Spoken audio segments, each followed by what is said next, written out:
everyone, welcome back to A Wild Approach. My name is Macy Lou, and I just wanted to do a video updating you on my container garden. My container garden is in my backyard. It is at the top of my driveway, and I figured this is dead space if I don't use it for something else. So I decided to turn it into a container garden and patio area. My front porch is super tiny. It's like micro-sized. It can fit like 2 chairs max, probably. Maybe a very tiny end table. And then my front patio is also pretty small, but it does fit like an actual bistro set type deal and an umbrella. So that's what I have up front.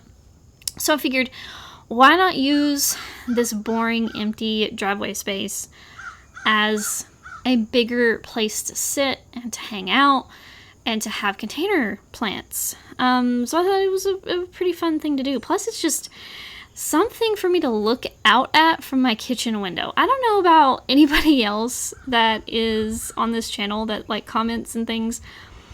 Do you guys have a kitchen window thing? I have a thing for my kitchen window. I want to be able to have something to look out onto rather than a concrete wall or a, paved driveway or a lawn or anything boring like that. I want something to look at. So I've got this container garden. And another thing is I'm running out of space in my in-ground garden. I am on a 1/4 acre property, and a chunk of that is my house, and another small chunk of that is my 1-car garage. So the footprint of those things take up space. And then I have this little in-between, and that's where I have my courtyard garden, right? And so this area is like behind my house. This container garden here is behind my house, kind of next to the courtyard garden, just to give you an idea of where things are laid out. But those were my 2 main reasons. I wanted something beautiful to look out at, and I wanted to utilize the space since I'm running out of room in other areas. So that's what I did. Now, you are going to see the names of the plants on the screen. And no, not everything is native. Most of this stuff is native, but I did go to the store and get some like non-native things like this petunia that you see here, just for beauty, just because I wanted some pretty things to look out at that would bloom a little bit longer, right? Some annuals, blah, blah, blah. So that is why I did that.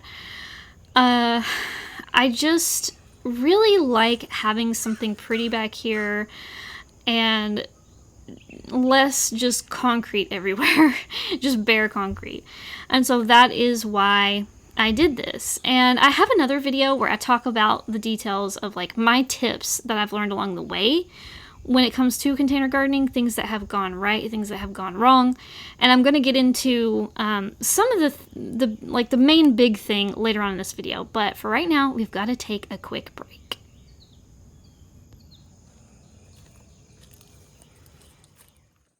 Hey guys, thank you so much for clicking on this video. Please don't forget to hit the like button if you are enjoying this content so that I can know what videos you all like the best. Guys, thank you so much for supporting this channel. If you want to further support this channel, you can pick up some art prints from me or original artwork at macylou.com/shop. Again, that's macylou.com/shop. MACEYLOU.com/shop. Welcome back to the container garden video. So what is the main thing that I want to let you know?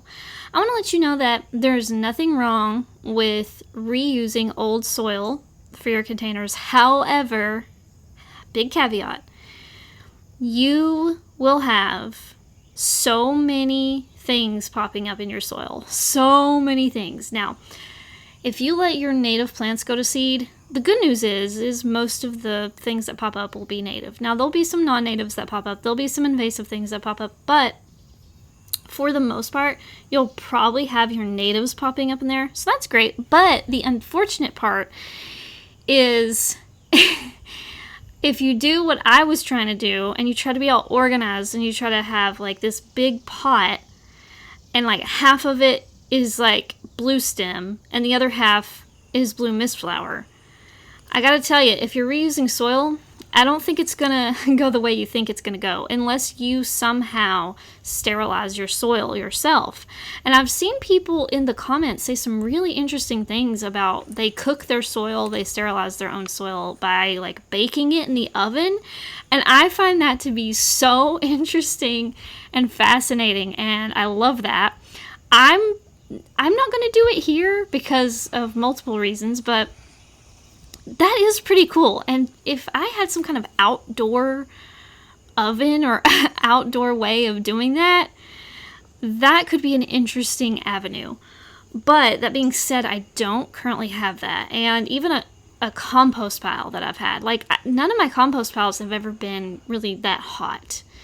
Not hot enough to really sterilize. So that's something really important. If you don't want to deal with a bunch of your self-seeding things to come in and like create all these weeds in your pots, you'll probably have to buy new soil. And when you have big pots like me, that can add up, like that can be expensive. So that's really my main thing I want you to remember when you do this, is that you can reuse soil, but it does come with its own negatives.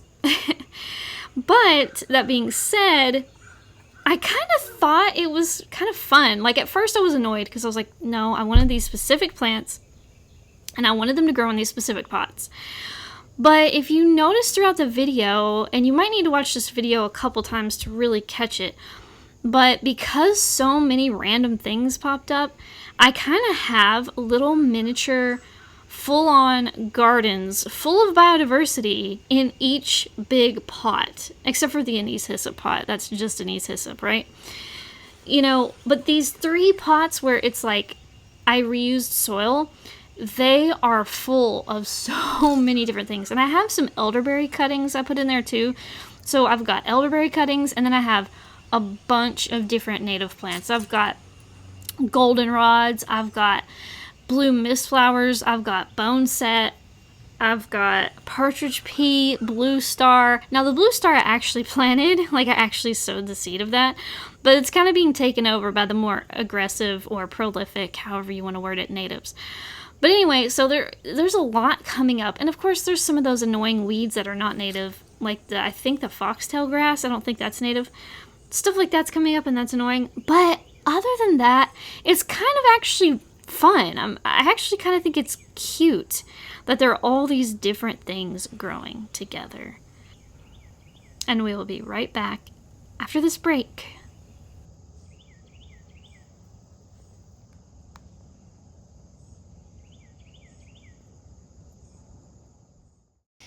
And I have other videos that you can check out where I talk about how to attract butterflies in general, and I cover a lot of things. Some of them are unexpected. If you are new to butterfly gardening, there are some things in there that you might be like, oh, I didn't even know about that. That being said, you can totally just buy new soil, and you can make sure that you're going to have a lot less weeds and a lot less random things popping up. Not zero, but a lot less. It's a big difference between the pots with the brand new soil, like the hyssop, versus these pots with the reused soil. You can definitely tell. But it's pretty cool, right? Because it just shows how close together these natives can really grow and how much biodiversity somebody can actually have in their container garden, on a patio, on a balcony, in the city, in the country, wherever they live. It's actually astonishing. The only things that I have really done for these pots is I've fertilized them in the spring several times.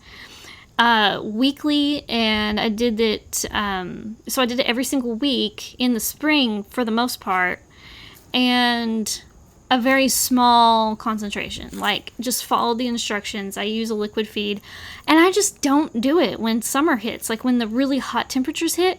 I just don't do it anymore. And the only thing that suffered when I stopped fertilizing were the zinnias. So I have little baby zinnias that I'm growing, but I definitely dropped the ball. I planted the seeds later, and because I planted the seeds later and I stopped fertilizing, well, they didn't really get fertilizer. And I don't think the soil that I got for that pot was the greatest soil in the universe. So there were multiple factors there. But just keep that in mind. Most of the time you're going to stop fertilizing in the summer, but it may depend. If you're going to do some annuals, maybe just hit them with the fertilizer just to see, because those zinnias were puny. Very puny. But that being said, I am really happy with the overall success of this garden so far, and I'm super curious what is going to survive the winter. Because my intention was actually to grow plants and then put them in the garden, like in the ground, when they got big enough, and then have empty pots again and just kind of start the process over. But since so many things that came up were kind of random and all over the place, and I'm like out of room in my garden, I don't even really know what to do with them. So I may just leave them all in their pots over the winter and see what comes up in the spring. And if I do that, I might have to get some more pots and some more soil to start my seeds for next year. But then again, I am kind of running out of room in the garden. So any new garden plans I make will probably either have to involve container growing or redesigns. So yeah, leave a like on this video, make sure you subscribe and ring the bell so that you are notified, and leave me a comment down below and let me know what you think. Do you like container gardens? And what's your favorite part of growing in containers? I will see you guys next time. Bye! Hey guys, don't forget to follow me on Blue Sky and Instagram. These are the two best social media accounts other than YouTube, where you can find me and you can see me post photos of the garden, thoughts on wildlife, and more. So don't forget to follow me over there. Brand new items are now available in the shop. Thanks so much to viewers like you for supporting the channel. Do you need a short, quick guide to get started in wildlife gardening? Well, turns out I've got just the thing. I just came out with a new free ebook just for you, and it's called A Wild Approach to Gardening 101. And it's available on my website today at macylou.com/shop.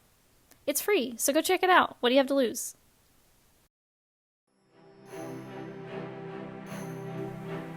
To support the channel, like the video, comment, and subscribe. You can also support my work by buying art from me at macylou.com. Thanks for watching!